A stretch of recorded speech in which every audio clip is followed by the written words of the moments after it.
Hello, Blythe, Evie, Joe, Jack, Callum, Cadence, Lucy, Orion, and anyone else who's listening.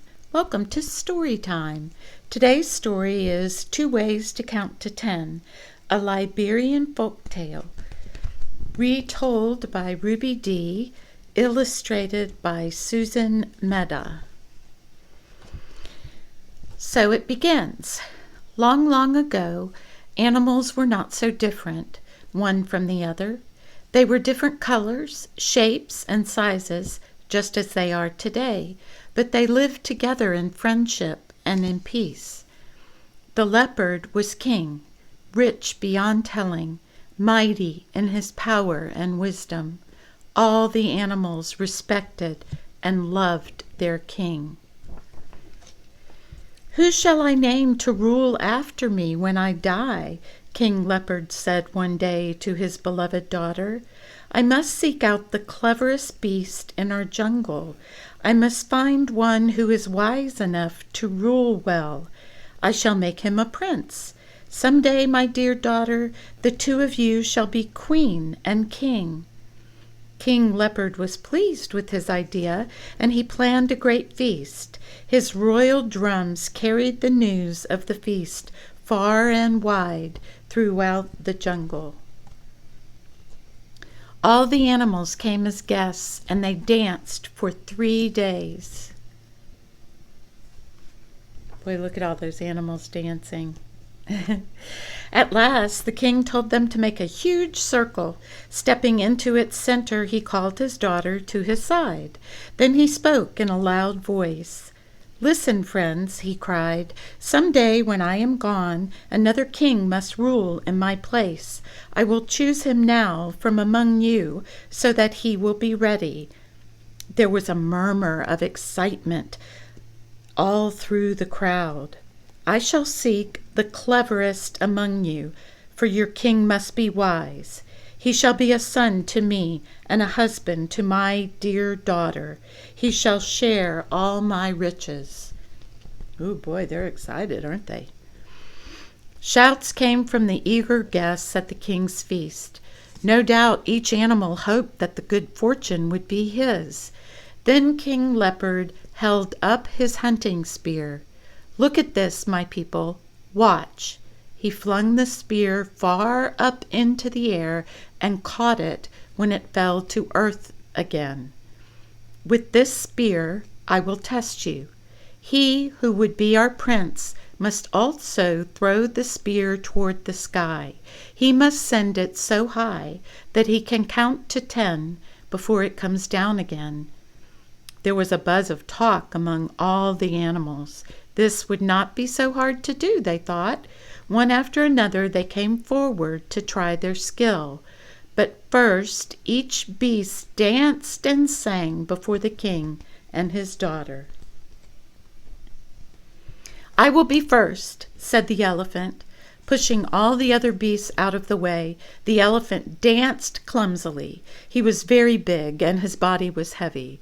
With his trunk in the air, he trumpeted all the fine deeds he would perform if he were king.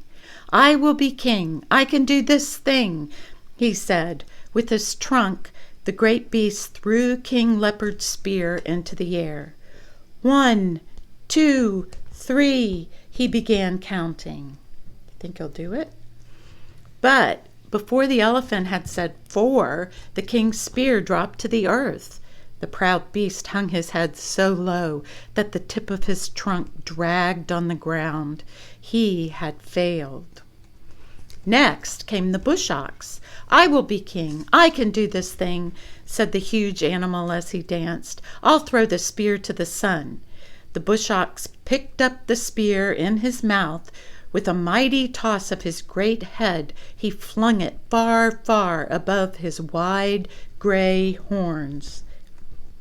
Look at the bird on his horns. 1, 2, 3, 4, the bush ox counted, but he too was slow. Before he could say 5, the spear was down on the ground, and he went off, ashamed, into the jungle. The chimpanzee was third. He jumped up and down, beating his hairy chest with his fists and singing of how much he would like to be king. The chimpanzee rose up on his hind legs and held the spear in one hand, just like a man. "I will be king. I can do this thing," he said. With a twist of his long arm, he threw it up toward the sky. 1, 2, 3, 4, 5, 6, 7, he chattered as fast as he could. The animals held their breath. Surely with such a quick tongue he would make the count. But he did not. Just as he said 8, the spear fell into his hand. Yikes. Oh, look how shocked he is.